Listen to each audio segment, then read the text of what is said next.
भूतिया स्कूल। मोहने एक बहुत ही सुंदर और होनहार लड़की थी। वह अपनी बूढ़ी माँ के साथ रहती थी। उसकी बूढ़ी माँ बहुत बीमार रहती थी, इसलिए वह घर का खर्च चलाने के लिए ट्यूशन पढ़ाया करती थी। तभी एक दिन मंत्री के सामने खड़ी होकर बोलती है, हे भगवान जी, आप तो मेरी हालत जानते हैं। किसी तरह ट्यूशन पढ़ाकर घर चलाते हैं, लेकिन उससे माँ की दवाई के पैसे नहीं हो पाते। कृपया करके आप मेरी कोई नौकरी लगा देना बड़े स्कूल में, इससे कि मैं माँ की दवाई के खर्चे निकाल सकूं। इतना कहते में मोहिनी को एक फोन आता है। हेलो मोहिनी, मैं शहर के सेंट्रेसा स्कूल का प्रिंसिपल बोल रहा हूँ। आपका सिलेक्शन हो गया है, कल से आप उस स्कूल में क्लास ले सकती हैं। कृपया टाइम पर आ जाइएगा। और ऐसा सुनते ही मोहिनी खुशी से पागल हो जाती है। अरे वाह भगवान जी, आपने तो मेरे स्कूल में। और अगले दिन मोहिनी स्कूल जाती है। मोहिनी जी, आपको क्लास 11 के बच्चों को पढ़ाना है। क्लास के सभी बच्चे बहुत शरारती हैं। छोटे बच्चों को तो हम मार पीट कर समझा सकते हैं, लेकिन बड़े बच्चों को नहीं। आप चिंता नहीं कीजिए सर, मैं सब संभाल लूंगी। मोहिनी क्लास में जाती है। गुड मॉर्निंग स्टूडेंट, मैं आपकी टीचर मोहिनी हूँ और आज से मैं ही आप लोगों को पढ़ाऊंगी। अमित अपने दोस्त अमित से बोलता है, अरे ये लड़की मैडम है, ये तो हमारे क्लास की ही लड़की लग रही है।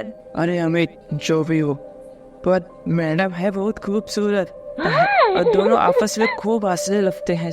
क्या हुआ, तुम दोनों को ऐसी क्या बात पता चल गई जो इतने ज्यादा हंस रहे हो? आप हमारे हंसी के पीछे की दिलचस्पी मत रखिए और आप पढ़ाने में दिलचस्पी रखिए। है। और सारे क्लास के बच्चे हंसने लगते हैं।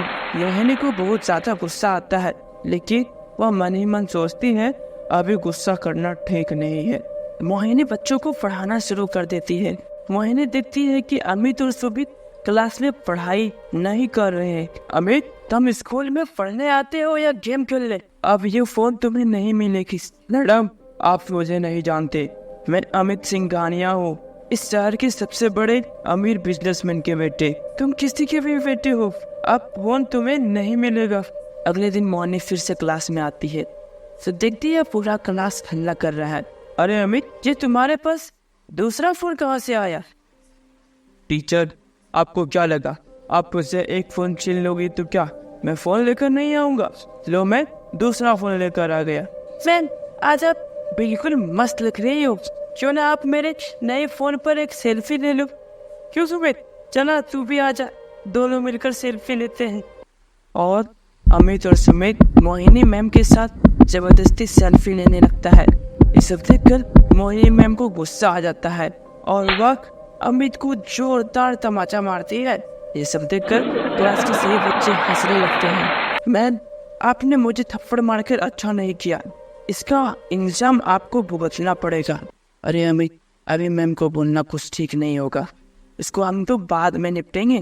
वही अमित और सुमित मोहिनी के घर जाते समय रास्ते में उसे घेर लेते हैं। क्यों मैडम जी, आपने मुझे थप्पड़ मारकर अच्छा नहीं किया, अब हम आपका वो हाल करेंगे जिसे आपने सपने में भी नहीं सोचा होगा। ब्लेड लेकर मैडम के पीछे भागने लगते हैं। मैडम भी भागने लगती है और तभी भागते भागते मैडम की एक गाड़ी से एक्सीडेंट हो जाती है और मैडम की मौके पर मौत हो जाती है। ऐसा देखकर दोनों दोस्त वहाँ से भाग जाते हैं और अगले दिन मोहिनी क्लास में जाती है और वहाँ अचानक चुड़ैल बन जाती है। बहुत मजाक उड़ाया है तुम बच्चों ने मेरा, अब मैं तुम लोगों को नहीं छोड़ूंगी। अमित और सुमित की बहुत पिटाई करती है। मैं तुम दोनों को नहीं छोड़ूंगी। हल्ला होते देखकर प्रिंसिपल क्लास में आ जाता है। हे भगवान, क्लास में चुड़ैल कहाँ से आ गई? अरे बच्चों, आपकी मोहिनी टीचर कहाँ है और ये क्लास में चुड़ैल कहाँ से आ गई? तभी क्लास का एक बच्चा बोलता है, प्रिंसिपल सर, ये चुड़ैल ही मोहिनी टीचर है। मोहिनी, तुम एक चुड़ैल हो और तुम अमित और सुमित को इतना क्यों पीट रही हो? छोड़ दो, नहीं तो ये बेचारा मर जाएगा। नहीं छोड़ूंगी, मैं आज इस अमित और सुमित को जान से मार दूंगी, क्योंकि इसी की वजह से आज मैं चुड़ैल बनी हूँ। फिर चुड़ैल मैडम प्रिंसिपल सर को सारी बात बताती है ये क्या किया तुमने अमित और सुमित? तुम जानते भी हो मोहिनी मैडम कितनी ज़्यादा मेहनत करती है अपनी माँ की दवाइयों के लिए। अब उनकी माँ का ख्याल कौन रखेगा? अमित सोचता है, मैं आपकी माँ का ध्यान रखूंगा और मैं उनका दवाई का खर्चा भी निकालूंगा। ऐसा बात सुनकर चुड़ैल मैडम उसे छोड़ देती है और उस दिन के बाद मोहिनी की आत्मा को मुक्ति मिल जाती है। दोस्तों, कहानी कैसी लगी कमेंट में जरूर बताना, और इसी तरह की मजेदार कहानी देखना चाहते हो तो चैनल को सब्सक्राइब जरूर करना।